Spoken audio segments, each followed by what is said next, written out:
मैं अपनी चैनल शब्द यात्रा के लिए 8 मार्च को महिला दिवस पर अपनी कुछ रचनाएं लेकर आ रही हूँ। यह भारतीय नारियों को या पूरी दुनिया की नारियों को समर्पित है। मेरी पहली रचना है, कविता है वह। सुबह होते ही वो उठती है और कुएं से पानी भर कर लाती है, फिर नहाकर चूल्हा जलाती है, पर चूल्हा बुझ जाता है। वह लकड़ी पर धौंकनी से फूंक मारती है, पर लकड़ी गीली है, एक फूंक में नहीं जल पाती है। वह फिर धौंकनी से फूंक मारती है, गीली लकड़ी से केवल धुआं उठता है, जो उसकी आंखों में कुछ और तो नहीं पर आंसू दे जाता है। इतने में सास चिल्लाती है, जल्दी कर, तेरे मायके वाले आकर क्या चूल्हा जलाएंगे। उसकी आंखों में एक बार फिर से पानी भर आता है। ये धुएं का है या मायके की याद का, कहना मुश्किल है, पर वह पल्लू से उसे पोंछ लेती है और चूल्हे पर झुककर ये कहते हुए, हाँ माँ जी बस करती हूँ, जल्दी से धौंकनी से लकड़ी जलाने की फिर से कोशिश करती है। मेरी दूसरी कविता का शीर्षक है वह लड़की। मुस्कुराहट उसकी आंखों से उतर होंठों को दस्तक देती कानों तक फैल गई थी। ये मुस्कुराहट उसकी सच्चाई की जीत और उपलब्धि से आई थी। वो थी एक लड़की, कदम कदम पर उसे ये बात याद कराई जाती थी। बहुत बार हताश निराश हो वो वापस जाना चाहती थी, पर हर बार उसकी माँ की बात उसे याद आ जाती थी। बेटी, पहले बीत सको तो अपने अंदर की कमजोरी को जीतना। कभी ये मत सोचना तुम एक लड़की हो। याद रखना तुम पहले इंसान हो और आधी लड़ाई तो तुम यहीं जीत जाओगी, बाकी आधी तो वैसे ही जीत जाओगी। जब लक्ष्य सामने नज़र आए तो अर्जुन बन बस उसे भेद देना।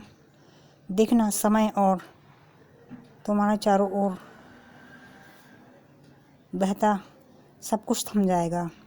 अर्जुन के तीर की तरह तुम्हारा परिश्रम जब लक्ष्य भेद जाएगा, तब तुम्हारे चारों ओर करतल ध्वनियों का कोलाहल तुम्हारी सफलता को एक नाम दे जाएगा।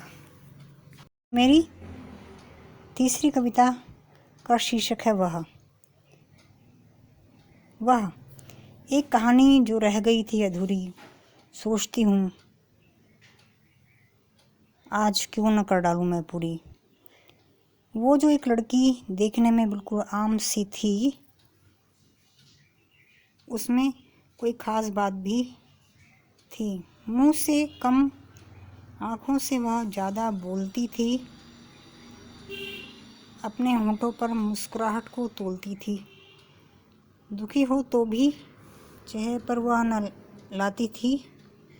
आँखों में बेशक आंसू रहें, पर वह मुस्कुराती थी।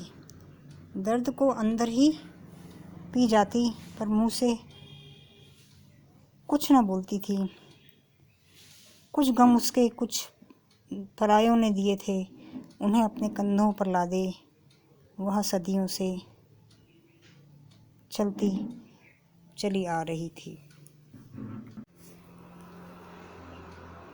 नारे पर कुछ क्षणिकाएँ। पहला क्षणिका है, सदियों से खामोश एक बहती नदी सी। दूसरी क्षणिका है, नारी आँखों से स्नेह का सागर छलकाती है, यही तो मानवी है, नारी कहलाती है। तीसरी क्षणिका है, तुम्हारे दर्द को अपना समझकर उसने हमेशा बांटा है, उसके दर्द को ज़माने ने कभी अपना ना समझा है। शीर्षक है अब और नहीं। मैं जब पैदा हुई तब दादी ने लड्डू बांटे होंगे, पर मुझे ऐसा लगता नहीं। माँ ने छुप के बलैया ली होगी, ऐसा लगता है। पिता ने मेरी ओर एक नज़र भर कर देखा होगा, कह नहीं सकती, पर मैं तो एक वजूद बन दुनिया में आ गई थी। थोड़ी बड़ी हुई तब भी दादी का बात बात पर झड़कना और माँ को गाहे बगाहे ये कहना, अरे तेरी कोख पे तो बेटी का ठप्पा लगा है।